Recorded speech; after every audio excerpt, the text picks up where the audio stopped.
Tuesday ពុកម៉ែបងប្អូនគ្នាថ្ងៃនេះវិលមកជួបគ្នាសាជាថ្មីនៅវីដេអូរបស់ខ្ញុំបាទរៀនកុំព្យូទ័រ free ថ្ងៃនេះខ្ញុំមកចង់ប្រាប់បងប្អូនគ្នាពីរបៀបប្រើប្រាស់ Photoshop ហ្នឹងហើយទី1មាន Photoshop ខ្មែរ S Photoshop ខ្មែរ S បាត់ដំបងមាន Photoshop ខ្មែរ S Move មាន Photoshop ខ្មែរ S Move Live ហ្នឹងហើយបងប្អូនឆ្ងល់ថា Photoshop ខ្មែរ S ហ្នឹងជា Photoshop អីPhotoshop ខ្មែរ S ហ្នឹងគឺជា font ដែលយើងប្រើប្រាស់សម្រាប់សរសេរអត្ថបទឬក៏សរសេរអីផ្សេងៗ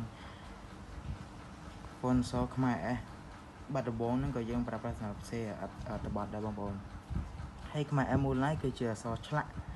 ដូចជាចេះជាដើមតែវាមានទម្រង់ផ្សេងពីនឹងហើយនេះជាខ្មែរ S Move Live ដែលខ្ញុំប្រើប្រាស់នៅលើឡៃនេះបាទណាហើយមាននឹង Photoshop ផ្សេងៗទៀតមានតែអង់គ្លេសមានអីដែលខ្ញុំដាក់នៅខាងនេះហ្នឹងហើយកម្រិតរបស់យើងនឹងបងរៀនអស់គ្នានេះទី1 Photoshop ខ្មែរ S វាមានទម្រង់បែបម៉េចបងប្អូនចាំមើលអស់គ្នាដូចខ្ញុំស្លេចលើនេះមួយអញ្ចឹងយើងចូលទៅកន្លែងពាក្យថា font នេះមកយើងជ្រើសកន្លែងនេះហ្នឹងហើយយើងមើល Photoshop ខ្មែរ S យើងវាយមកនៅលើរបស់ខ្ញុំបាទមាននៅលើនេះស្រាប់តែបើបងប្អូនអត់មានទេបងប្អូនវាយនៅកន្លែងនេះមកដាក់សេមកខ្មែរ OS ហ្នឹងហើយតែប៉ុណ្្នឹងមកចាំតិចសេប៉ុណ្្នឹងមកហ្នឹងហើយយើងយកតែប៉ុណ្្នឹងមកប៉ុណ្ណេះយើងលុបចោលទៅហ្នឹងហើយសាររបស់ខ្ញុំមាននៅក្នុងហ្នឹងអញ្ចឹងយើងចុចនេះមកបងអញ្ចឹងទេយើងបងប្អូនអាចអូសមកក្រោមនេះបានទេអូរ៉ស OK មកបងប្អូននឹងឃើញពាក្យថាខ្មែរ N ហើយលើគេហ្នឹងហើយហើយដោយសារខ្ញុំប្រើប្រាស់ font ធំពេកដោយសារអញ្ចឹងទៅវាអាចនឹងហៀអញ្ចឹងយើងអាចចូលមកកន្លែង font តាណាមកយើងអាចមើលកន្លែងនេះយើងអាចបន្ថយ font របស់យើងទំហំរបស់យើងអញ្ចឹងណាហ្នឹងហើយខ្ញុំដាក់មក11ទៅវាមកជាធម្មតាវិញអានេះក៏វារៀងនេះចឹងហ្នឹងហើយខ្មែរ S បាត់ដំបងនឹងទម្រង់អក្សរវាក៏ដូចស្រដៀងទៅនឹងអក្សរខ្មែរ S ដែរបងប្អូនមើលទៅជាមួយខ្ញុំ select សិនមើលសិនហ្នឹងហើយ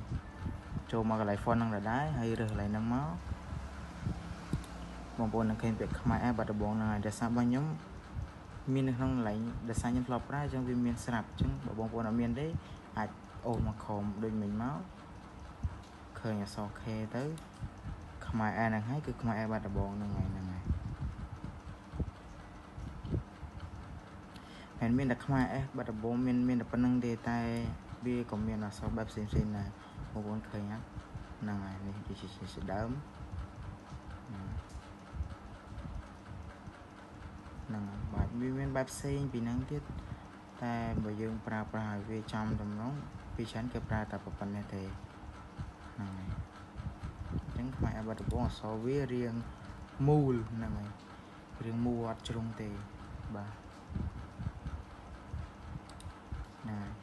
ហើយ font ខ្ញុំធំពេកខ្ញុំបន្ថយមកដូចមិញមកហ្នឹងហើយចូលមកដល់ខ្មែរ S មូលវាទម្រង់វាដូចអក្សរឆ្លាក់ដែរប៉ុន្តែវាមិនជាឆ្លាក់ចំហ្នឹងហើយបើខ្ញុំធ្លាប់អត់មានទេអញ្ចឹងខ្ញុំអាចវាយមកខ្មែរ OS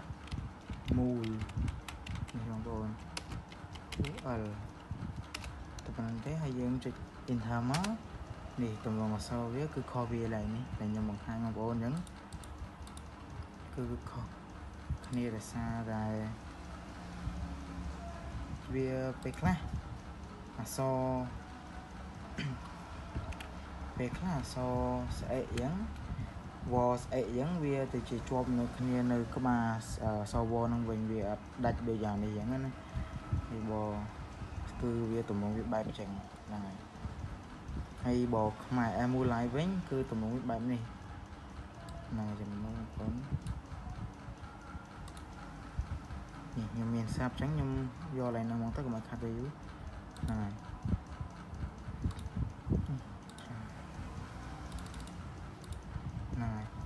វាអសវឃើញគឺដាច់ពីក្បាលរបស់ស្អីគឺដាច់ពីក្បាលរបស់អសវនឹងវាអត់ជាប់គ្នានៅដូចកន្លែងនេះទេហើយទំនងអសវាមើលទៅស្អាតជាងនេះដែរនេះវាមើលទៅវា